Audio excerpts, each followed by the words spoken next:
Hello అండి. ముందుగా అందరికీ నాగు స్వయం సమాచారం ఛానల్కి స్వాగతం. ఈరోజు మనం మనీ మోటివేషన్ విషయంలో చూడండి, ఇక్కడ ఉప్పు దీపం ఎలా పెట్టాలో చూపిస్తున్నాను చూడండి. ఈ విధంగా ఒక కంచు లేదా ఇత్తడి ప్లేట్కి అయితే పసుపు నీట్గా రాసేసి దాంట్లో బియ్యం లేదా పూలతో అలంకరించి దానిపైన 3 మట్టి ప్రమిదలు తీసుకొని ఆ మట్టి ప్రమిదలకు కూడా పసుపు అయితే నీట్గా పూసేయాలండి.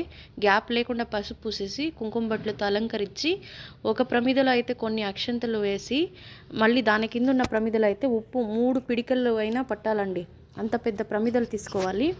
ఒక దాంట్లో ఉప్పు పెట్టి దానిపైన ఒక ప్రమిద పెట్టి దానిపైన అక్షంతలు వేసి కొద్దిగా దానిపైన ఇంకో ప్రమిద పెట్టి దాంట్లో నెయ్యి కానీ నూనె కానీ వేసి వత్తేసి వెలిగించాలండి. ఇది ఉత్తరంకి చూస్తూ ఉండాలి. ఈ దీపం ఎప్పుడు శుక్రవారం రోజు పెట్టుకోవాలి. ఇది మీరు ముందుగా గురువారమే అయితే ప్రిపేర్ చేసి కూడా రెడీ చేసి పెట్టుకొని శుక్రవారం అయితే అంటియండి. ఇలా కనుక చేస్తే కనుక ఇంట్లో ఉన్న నెగిటివ్ ఎనర్జీ అంతా పోయి డబ్బు బాగా రావడం అనేది జరుగుతుంది. లక్ష్మీ